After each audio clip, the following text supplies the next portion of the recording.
आज हम लोग इलेक्ट्रोस्टैटिक्स से रिलेटेड पुराने क्वेश्चंस के टॉपिक्स देखेंगे कि कौन कौन से टॉपिक से क्वेश्चन आए हुए। और ज़्यादातर यही हो रहा है कि इन्हीं टॉपिक से क्वेश्चन घुमा फिरा के पूछा जा रहा है।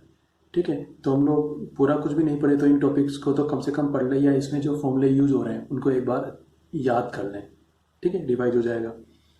तो जैसे ये क्वेश्चन पूछ रखा है, स्टेबल और unstable equilibrium of charges in A line. इसमें हो सकता है कि हम लोगों को दो तीन चार्ज दे दिया हो, है ना। जैसे यहाँ पे चार्ज Q1 और चार्ज Q2 दे दिया हो, फिर कोई थर्ड चार्ज हम लोगों को बोला हो कि चार्ज Q3 है। इसको इस लाइन पर कहाँ पे रखेंगे कि ये स्टेबल होगा या ये पूरा सिस्टम स्टेबल होगा, इस तरह से हम लोगों को कोई क्वेश्चन पूछा हुआ होगा। फिर उसके बाद हो सकता है कि Q3 की वैल्यू फाइंड आउट करने के लिए बोला हो सकता है कि इसका साइन निकालने के लिए बोला हो, इस तरह के क्वेश्चन। नेक्स्ट है pendulum in electric field. Pendulum वाले क्वेश्चन बड़े सिंपल होते हैं। इलेक्ट्रिक फील्ड में कोई पेंडुलम को हैंग कर देते हैं और पेंडुलम पे कोई चार्ज होता है। पेंडुलम एक एंगल पर रुक जाता है और फिर वहाँ पे हम लोग फोर्सेस को बैलेंस करते हैं, एंगल थीटा वगैरह होता है और हम लोग इसकी कैलकुलेशन करते हैं। याद है कुछ? फिर पोटेंशियल प्लस कंसेंट्रिक स्फेयर्स। इसमें क्या मतलब है कि हमारे पास में दो स्फेयर्स हैं, ठीक है, वो इस तरीके से हैं और इन पे कुछ चार्ज वगैरह दे रखा है। फिर हो सकता है कि सेंटर पर हम लोगों को पोटेंशियल पूछा हो सकता है कि कहीं पर बीच में पोटेंशियल पूछा हो, इस तरीके से question. Connection of two spheres. Connection of two spheres का मतलब है कि हम लोगों को दो स्पेयर्स दे दिए गए हों, ठीक है, इन पर कुछ चार्ज दे दिया गया हो, इन पर कुछ चार्ज दे दिया गया हो, फिर इन दोनों को वायर से कनेक्ट कर देंगे, है ना। इस तरह के कोई क्वेश्चन तो क्या हो जाएगा, चार्ज एक जगह से दूसरी जगह पर चला जाता है ना। कुछ याद है? पॉजिटिव चार्ज इधर से इधर जाता है। पॉजिटिव चार्ज हाई पोटेंशियल से लो पोटेंशियल की तरफ चला जाता है और नेगेटिव चार्ज लो पोटेंशियल से हाई पोटेंशियल की तरफ चला जाता है। फिर उसके बाद हम लोगों को हो सकता है क्वेश्चन पूछे कि फाइनल चार्ज कितना आ रहा हो, इस तरह का कोई चीज। ठीक है। Maximum charge on A sphere, इसका क्या मतलब है? इसमें हम लोगों को देखो ऐसे है कि हम लोग कोई स्फीयर लिए हुए हैं और इस पर हम लोग चार्ज दे रहे हैं। तो ऐसा तो है नहीं कि इस पर हम लोग जितना मन करेगा उतना चार्ज दे देंगे और ये चार्ज बस लेता रहेगा लेता रहेगा लेता रहेगा। हाँ, कुछ कैपेसिटेंस से रिलेटेड है, ठीक है। इसकी कुछ ना कुछ लिमिट हो जाएगी, उसके बाद तो चार्ज आसपास के एटमॉस्फेयर में लीक हो जाएगा। याद आया कुछ? तो जितना ये चार्ज ले सकता है उसको हम लोग मैक्सिमम चार्ज बोल रहे हैं और इससे रिलेटेड क्वेश्चन पूछा गया होगा। पोटेंशियल ड्यू टू स्फीयर, यहाँ पे जो क्वेश्चन होगा सीधे सीधे V इज इक्वल टू के क्यू अपॉन आर, इस टाइप के क्वेश्चन पूछे गए होंगे। स्फीयर मतलब ज्यादातर कंडक्टिंग स्फीयर ही पूछ रखे हैं हम लोगों को। टॉर्क ऑन डाइपोल याद है? Vector tau equal to vector p cross vector E, नहीं याद है? Vector tau equal to vector p cross vector E. इसमें ई क्या होता है? इलेक्ट्रिक फील्ड, लेकिन ये यूनिफॉर्म इलेक्ट्रिक फील्ड होता है, ठीक है। और पी क्या होता है भाई? डाइपोल मोमेंट, है ना। सीधे सीधे क्रॉस करो या और कुछ डायरेक्शन वायक्शन पूछ रखा है तो वो कैलकुलेट करो। Electric field and work done in moving a charge.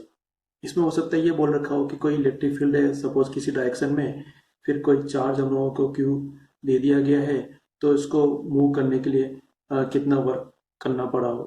Flux due to charge in cube. इसमें क्या हो रखा होगा कि हम लोगों को एक क्यूब दे दिया होगा, ठीक है, और क्यूब में कहीं पर चार्ज रख दिया होगा, सेंटर में रख दिया होगा, कहीं इस वाले फेज पे रख दिया होगा और फिर हम लोगों को पूछा होगा कि क्यूब में से फ्लक्स कितना पास हो रहा है। ठीक है, स्टैंडर्ड क्वेश्चन नहीं है। Electric field due to a dipole, ये हम लोग डायरेक्ट फॉर्मूला बेस्ड क्वेश्चन है, डायरेक्ट हम लोग इसके फॉर्मूले को यूज कर लिया करेंगे। Kinetic energy of a charge in electric field, इसमें ये बोला गया होगा कि कोई चार्ज को किसी इलेक्ट्रिक फील्ड में रख दिया, ठीक है, तो वो चलने लग गया क्योंकि उस पर फोर्स लग रहा है, तो फोर्स लग रहा है तो काइनेटिक एनर्जी कितना आया उसका, या फिर हो सकता है कि ये इतना चलने के बाद में वेलोसिटी कितना आया, है ना। चेंज इन काइनेटिक एनर्जी पूछा हो, कुछ टाइप के question. Next, electric field due to a sphere. फिर से वही कंडक्टिंग स्फीयर्स के कारण से इलेक्ट्रिक फील्ड जब पॉइंट बाहर है, सरफेस पर है, अंदर तो जीरो होता है ना। Electric force between two charges and medium, इसमें हो सकता है हम लोगों को दो चार्ज दे दिए कि हो Q1 और Q2, बोल दिया कि इनके बीच में कोई मीडियम है जिसका डायलेक्ट्रिक कांस्टेंट एप्सिलॉन आर है और हम लोगों को कुछ फोर्स कैलकुलेट करने के लिए कहा गया हो, या फिर हो सकता है कि एप्सिलॉन आर कैलकुलेट करने के लिए कहा गया हो। Electric potential energy of system of charges, इसमें क्या होता है कि हम लोगों को ज़्यादातर जैसे मान लो दो तीन चार्ज दे देते हैं, ठीक है, Q1 Q2 Q3, ऐसे तीन चार्ज दे दिए अब हमारे पास में ये 3 चार्जेस का सिस्टम बन गया है। इसकी पोटेंशियल एनर्जी कैलकुलेट करने के लिए बोला है। हाँ, क्या होता है पोटेंशियल एनर्जी कैलकुलेट करने का फॉर्मूला?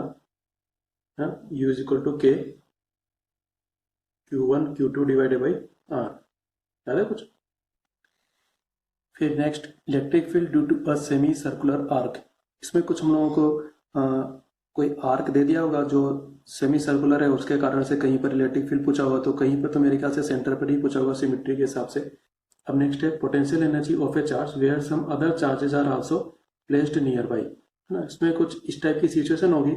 यहाँ तो बोला है कि सारे पूरे सिस्टम का ही हम लोगों को पोटेंशियल एनर्जी निकालना है, और यहाँ पर ये बोला होगा कि हमारे पास में कोई चार्ज Q1 है, इसके पास में कोई चार्ज Q2 और Q3 रख दिया, तो इसकी कितनी पोटेंशियल एनर्जी होगी ये पूछा है।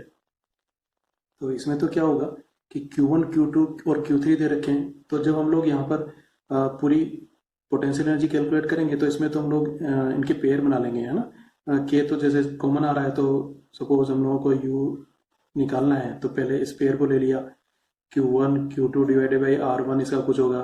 फिर इस पेयर को ले लिया Q2 Q3 divided by R2, इसका होगा। फिर इस वाले पेयर को ले लिया Q1 Q3 divided by R3, इसका होगा। फिर हम लोग कैलकुलेट कर लेते हैं।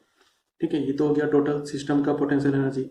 यहाँ पे कुछ अलग चीज पूछी, यहाँ पे बोला है Q1 का पोटेंशियल एनर्जी ना। जब Q2 और Q3 हमारे पास में पहले से ही है, तो हम लोग क्या बोलेंगे, केवल दो ही पेयर बना पाएंगे। एक तो ये वाला पेयर Q1 और Q2 का, और एक Q1 और Q3 का। तो यहाँ पर Q1 की जो पोटेंशियल एनर्जी आएगी वो आएगी K Q1 Q2 divided by R1, suppose ये डिस्टेंस R1 है। फिर नेक्स्ट इसके लिए K Q1 Q3 divided by R2, ये वाली डिस्टेंस को मैं R2 मार रहा हूँ। ठीक है, K कॉमन हो जाएगा और आगे हम लोग कैलकुलेशन कर लेंगे।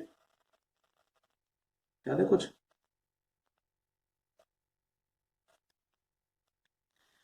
फिर नेक्स्ट है potential energy of a dipole. कितनी होती है भाई डायपोल की पोटेंशियल एनर्जी बताओ? U equal to minus vector P dot vector E. Work done in moving a charge, ये तो हम लोग बहुत अच्छे से जानते हैं।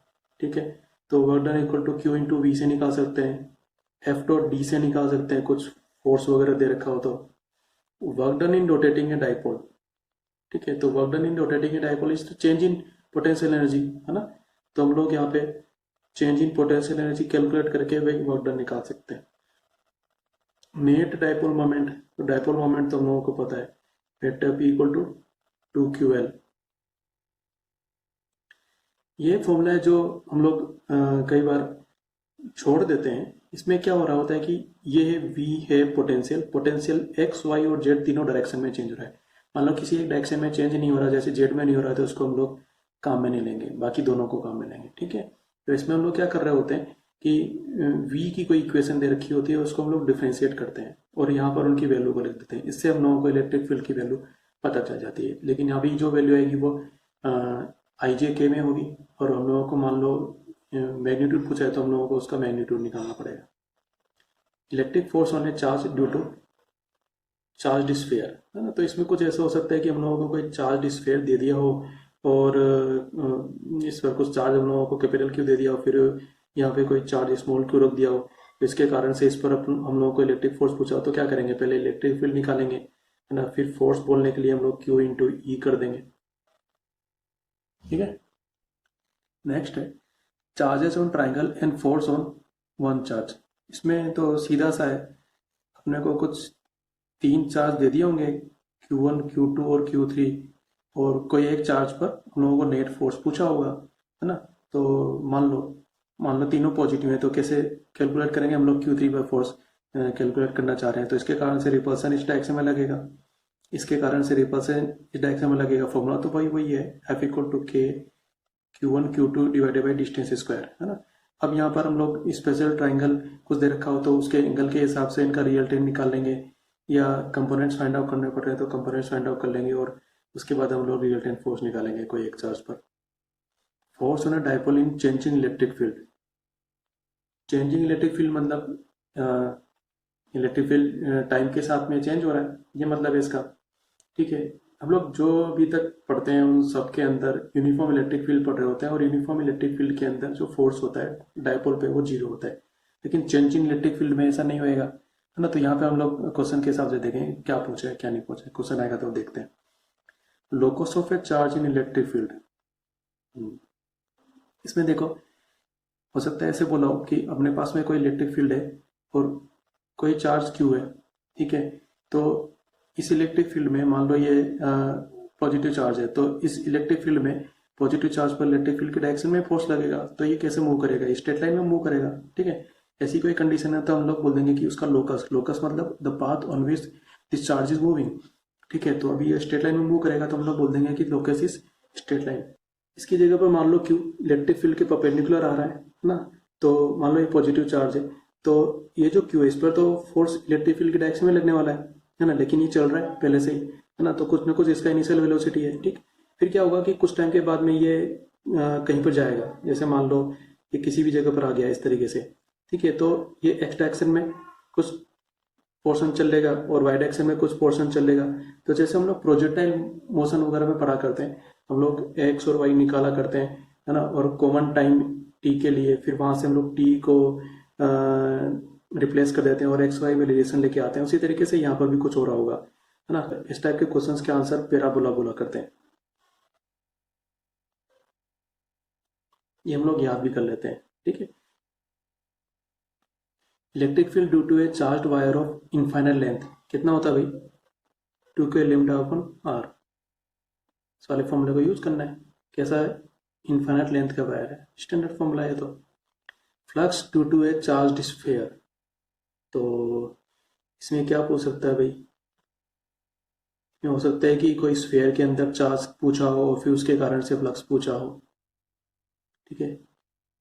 मुझे ध्यान नहीं क्वेश्चन किया है, देखेंगे। Electric field lines due to combination of charges, इसमें तो कुछ ऐसा होगा कि अपने पास में दो चार्जेस हैं Q1 और Q2 और इनके कारण से अपन को इलेक्ट्रिक फील्ड लाइंस बनानी है, कैसी बनती हैं कैसी नहीं बनती है। जैसे मान लो ये प्लस है और ये माइनस है, तो कैसी बनेंगी, प्लस से निकलती है माइनस को खत्म आती हैं। कुछ याद है इस टाइप से?